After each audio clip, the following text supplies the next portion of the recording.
La France est fréquentée par une multitude d'oiseaux différents. Pour qui les aime, il est sans doute difficile de dire lesquels sont les plus beaux. Nous avons opéré une sélection de 10 espèces, basée sur la couleur. Sur ces 10 oiseaux, 4 sont des passereaux. La nature est une source constante d'émerveillement lorsque l'on sait prendre le temps de l'observer. Nous vous y encourageons. Numéro 1. La gorge bleue à miroir. Passereau mesurant entre 10 et 20 cm de longueur, la gorge bleue à miroir, Lucinias fessica mâle porte une belle bavette bleue soulignée par un croissant roux à la base de la gorge. Le reste de l'oiseau est brun et gris. La femelle attire nettement moins l'œil. Sa gorge et sa poitrine ne sont que blanchâtres soulignées de quelques plumes noires. Un œil non averti peut facilement la confondre avec un moineau domestique. En France, la gorge bleue à miroir se trouve dans le nord de la France, à l'ouest et le long de la côte atlantique. Cet oiseau aime les zones buissonneuses, les bosquets et les lisières de forêts humides. Il passe beaucoup de temps à fouiller le sol mais le plus souvent à couvert. On peut la trouver jusqu'à 2000 mètres d'altitude. Pendant les saisons froides, la gorge bleue à miroir hiverne dans les zones broussailleuses au bord de l'eau et dans les roselières. Sa nourriture se compose essentiellement d'arthropodes de petite taille. Il vit en solitaire, et malgré une vie très active, il passe inaperçu, sauf le mâle pendant la période des amours pendant laquelle il est bruyant. Il se montre capable d'imiter beaucoup d'autres espèces. Numéro 2. Pinson des arbres. Le pinson des arbres, Fringilla célèbre, est un autre petit passereau remarquable. Il mesure une quinzaine de centimètres de longueur. Comme la gorge bleue à miroir, c'est le mâle le plus beau. En été, il a le dos brun noisette, le ventre et la gorge rosâtre, les côtés de la tête rougeâtre, la calotte et la nuque bleu-gris, qui se changent en brun l'hiver. La femelle est plus passe-partout avec ses teintes marron et brun. Il se rencontre dans les forêts même s'il s'est montré capable de s'adapter à d'autres types d'habitats, comme les parcs et les jardins urbains. C'est un des oiseaux les plus communs en France. Il vit volontiers en groupe, sauf pendant la reproduction où il se met en couple et défend farouchement son territoire en chantant. Il cherche sa nourriture au sol. Il construit son nid sur une branche à l'abri des regards. La plupart des pinsons de France sont sédentaires. Numéro 3. Le chardonneret élégant. Voici un autre passereau dont la taille ne dépasse pas celle du moineau. Carduelie, une fois atteint l'âge adulte, a la face rouge sang et une grande zone jaune citron sur chaque aile. Contrairement aux 2 espèces précédentes, le dimorphisme sexuel n'est pas flagrant, la différence entre mâle et femelle va se nicher dans le positionnement du rouge de la face par rapport à l'œil. Le chardonneret élégant est un oiseau assez commun en France, et se trouve dans les milieux boisés ouverts. Pour pouvoir faire son nid, il doit disposer d'arbustes élevés en bas desquels se trouve une strate herbacée dense et riche en graines. De ce point de vue, il apprécie particulièrement les friches et les lieux sans culture. Le chardonneret élégant se montre très acrobate, se nourrissant en vol, ou encore suspendu par les pattes, la tête en bas. Son bec lui permet de décortiquer les graines avec efficacité. Comme tous les granivores, il a besoin d'avoir accès à un point d'eau dans lequel il se baigne aussi souvent. Numéro 4. Le bouvreuil pivoine. Le bouvreuil pivoine est un passereau tout en rondeur, de la taille d'un moineau. C'est le mâle adulte de la sous-espèce Europaea qui est coloré. Son manteau, son dos et ses couvertures alaires sont gris clair. Le bec et la calotte ainsi que les succaudales et la queue sont noirs brillants. Les grandes couvertures et les rémiges sont noirs brillants à reflets bleus. La gorge, la poitrine, les flancs et le haut du ventre sont d'un rouge rosé assez intense. La tête est massive. La femelle adulte est certes semblable au mâle, mais ses couleurs sont moins vives. Il existe en réalité 9 sous-espèces de bouvreuil dont le plumage varie assez nettement. Il n'arbore donc pas toujours de rouge rosé. Mais en France, c'est le cas. Il se trouve dans les forêts claires. C'est un oiseau calme et timide qui meurt très facilement entre nos mains à la moindre manipulation. Le bouvreuil pivoine est un beau sujet pour les photographes, son vol alterne des séquences de battements et de brefs replis d'ailes, pratique commune aux fringiles. Numéro 5. Le jet des chênes. Garrulu glandarius attire l'attention, d'autant plus que ce n'est pas un oiseau farouche et si vous avez un jardin, en dehors des périodes de reproduction, vous pourrez l'apercevoir assez facilement. Toutefois, il ne se laissera pas approcher. C'est l'un des rares oiseaux de la famille des corvidés à porter un plumage aussi coloré. Il n'existe pas de dimorphisme sexuel pour cette espèce. Celui que l'on rencontre en France a la plus grande partie du corps brun-beige nuancé de rose vineux ou de roussâtre. La tête est dans la même teinte mais plus vive. La face est blanchâtre. 2 traits noirs prolongent le bec sous les yeux. Si l'aile est majoritairement noire, lorsqu'elle est fermée, l'œil est capté par une tache bleu vif.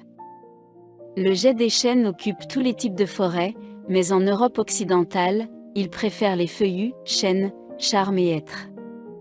Comme tous les corvidés, ces cris sonnent désagréablement dans nos oreilles humaines. Numéro 6. La huppe faciée. La huppe faciée, Upupa epop est un oiseau que l'on ne peut confondre avec aucun autre. Son plumage est majoritairement roux, ses ailes et sa queue noire et blanche. Il possède une grande huppe érectile qui court sur la tête et le long de son bec courbe. Elle est souvent déployée lorsque l'oiseau est posé.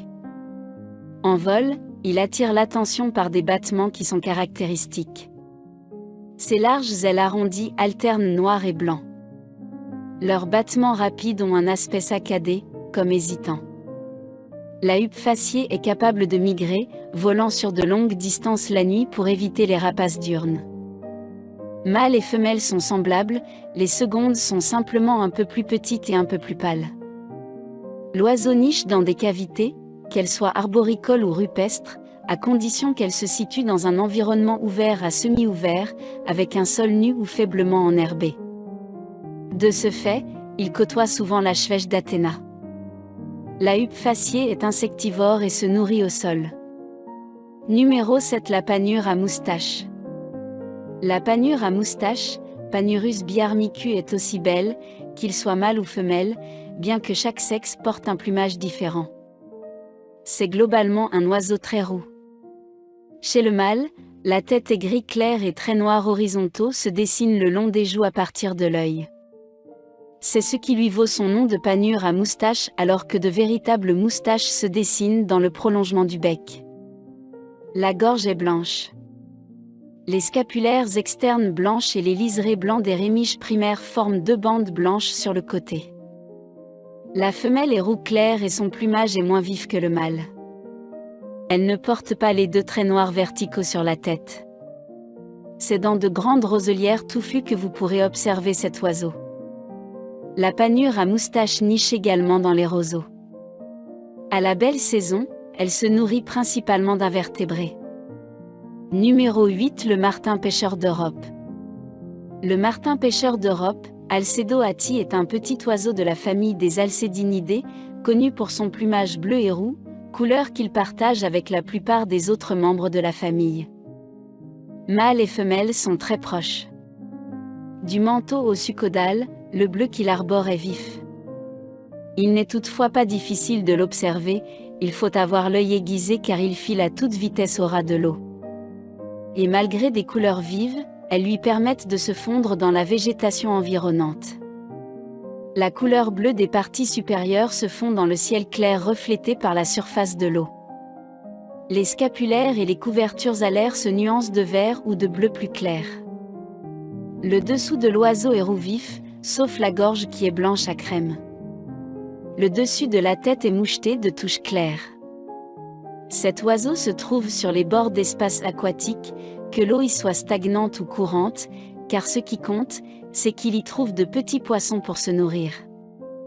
Vairons, vandoises, rotangles et gardons, truitelles, etc., le critère est la taille, qui ne doit pas dépasser les 12,5 cm. Cela représente environ 60% de ses repas. Il complète avec des amphibiens et des arthropodes aquatiques. Il a également besoin que l'eau soit claire pour repérer efficacement ses proies, ainsi qu'une végétation à même de lui offrir de quoi se tenir à l'affût. Il peut pratiquer un vol stationnaire de repérage, mais cela reste occasionnel. Numéro 9. Le guêpier d'Europe. Le guêpier d'Europe, Merope apiastée, est un arc-en-ciel volant. Du brun sur la calotte, du jaune sur la bavette, du bleu vert bleu turquoise sur le ventre, du brun sur le dos, du bleu verdâtre sur les ailes et du vert sombre sur la queue. Il aime les environnements sableux. Il mesure environ 28 cm. Son nom laisse deviner la façon dont ses repas sont majoritairement composés, guêpes mais aussi abeilles, frelons et autres hyménoptères. Il consomme aussi des mouches, des libellules, des papillons, des criquets, des sauterelles, des phalènes, des termites. Il chasse en vol, comme les hirondelles. Il est surtout présent dans le sud de la France. Mais le dérèglement climatique lui permet de développer sa présence vers le nord en été. Numéro 10. Le rollier d'Europe. Le rollier d'Europe, Coracia garrulu, est le plus gros oiseau de notre liste puisqu'il fait la taille d'un choucas dont il a d'ailleurs le vol, ponctué de glissées occasionnelles. Sa couleur dominante est le bleu turquoise clair qui fait contraste avec le marron roux de son dos et de son manteau. Mâles et femelles sont semblables. C'est un oiseau migrateur qui quitte la France dès la fin du mois d'août début de septembre. Il file alors vers le sud du Sahara. Ce n'est que fin avril qu'il reparaît chez nous. Pour séduire la femelle, le mâle déploie des talents d'acrobate, vrille, chandelle, volte, piqué et looping s'enchaînent et laisse admiratif.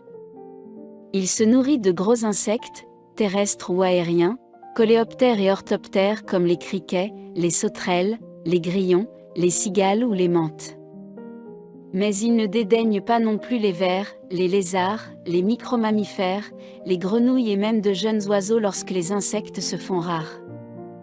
Mais cela ne dépasse jamais les 3% du régime alimentaire global.